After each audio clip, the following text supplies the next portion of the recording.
São Paulo, a classe dirigente também se mobilizou contra as reformas. Com o apoio do governo do Estado, da sociedade rural e dos setores da igreja, foi organizada a Marcha da Família com Deus pela Liberdade. Ex-combatentes de 32 e as 400 paulistas levavam o rosário numa das mãos e na outra cartazes com alguns de seus mandamentos. O civismo matará o comunismo. Defesa da Constituição e da legalidade.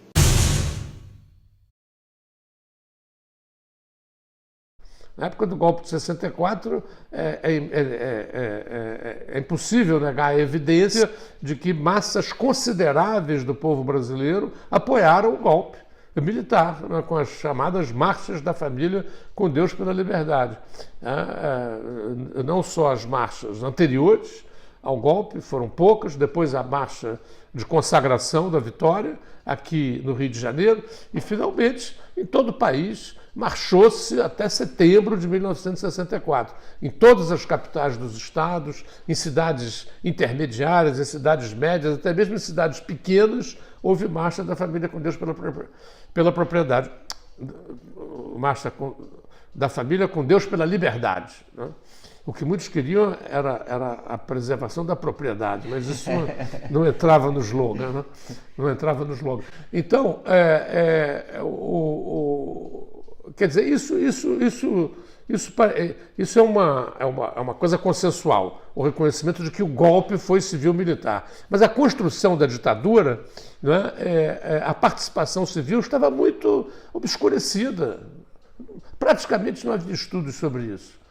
O livro do Dreyfus traz um estudo em profundidade de uma liderança golpista, que não foi a única, mas que se constituiu ali em torno do IPES. Eu, inclusive, quando o Dreyfus era vivo, era meu amigo pessoal, a gente travava algum debate sobre isso, e eu dizia, Dreyfus, você está fazendo do IPES uma espécie de partido bolchevique de direita, ou seja, uma estrutura que tenha uma certa onisciência, uma certa onipotência, né? Que parece o partido bolchevique, segundo lá a historiografia soviética, ou segundo a historiografia liberal, porque essas duas historiografias, com sinais trocados e com objetivos opostos, tendem a superestimar o papel do partido bolchevique na Revolução Russa. Parece que a Revolução Russa é um processo que se desenvolve em função dos desejos e das vontades e das orientações do partido bolchevique. O partido aparece como o grande demiurgo da história. Bem, então eu dizia, você está fazendo do IPES uma espécie de demiurgo do golpe. Ali havia forças sociais desencadeadas, né, que é preciso estudar. Essa ditadura tem fundamentos históricos e sociais que vão para além, muito para além dos militares. Ele concordava, mas achava que eu também subestimava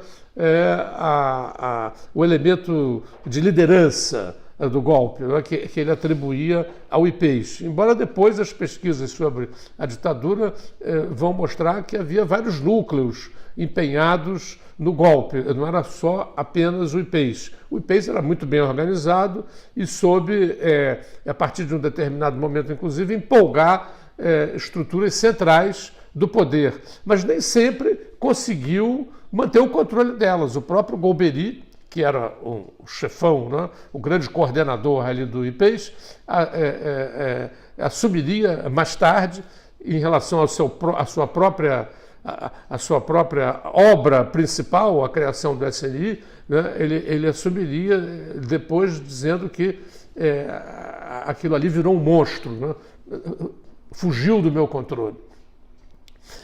Então é preciso relativizar ali a coisa do IPES. Mas, em todo caso, a contribuição do Dreyfus era importante para mostrar que no desencadeamento da ditadura não havia apenas milicos, né? Havia civis, lideranças eclesiásticas.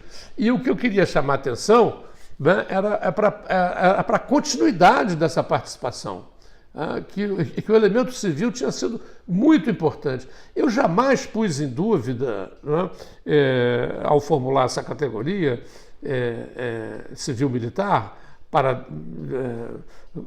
para compreender a ditadura, eu jamais pus em dúvida, e já escrevi muito sobre a ditadura, e não se pode encontrar em nada do que eu escrevi uma frase dizendo que a ditadura não foi liderada e dirigida pelos militares. E não apenas por chefes militares, mas pelas corporações militares.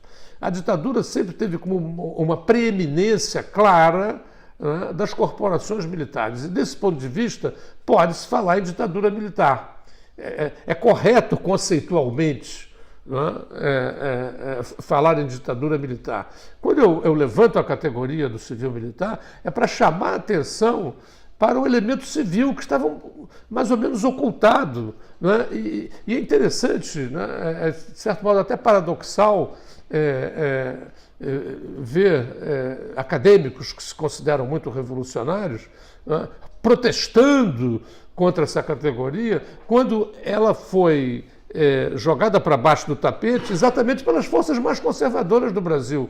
A Globo, Folha de São Paulo, outras lideranças civis tiveram o maior cuidado em ocultar essa participação civil, né, e em defender a ideia de que apenas os milicos tinham sido responsáveis por aquela ditadura. Então você vê trajetórias assim singulares e que são extremamente importantes, né? Como, por exemplo, a do Ulisses Guimarães. Ao morrer, o Ulisses Guimarães fez menção ao fato de que ele tinha sido um líder das marchas da família com Deus pela liberdade. Ele foi uma da liderança preeminente da Marcha da Família em São Paulo. E depois, inclusive, no Congresso, ele tentou articular um grupo que chegou a existir para editar, em nome do Congresso, o primeiro ato institucional. Os milicos disseram, não, quem vai editar somos nós. E roubou dele essa iniciativa. Progressivamente, depois ele foi passando para a oposição. O Evaristo Arnes, né, que também é uma figura notável na luta contra a ditadura, durante o golpe ele apoiou o golpe. Ele apoiou o golpe como bispo de Petrópolis, que ele era, né, abençoou as tropas que vinham lá de Minas Gerais. Isso é ocultado, quer dizer, há um processo de ocultamento, né?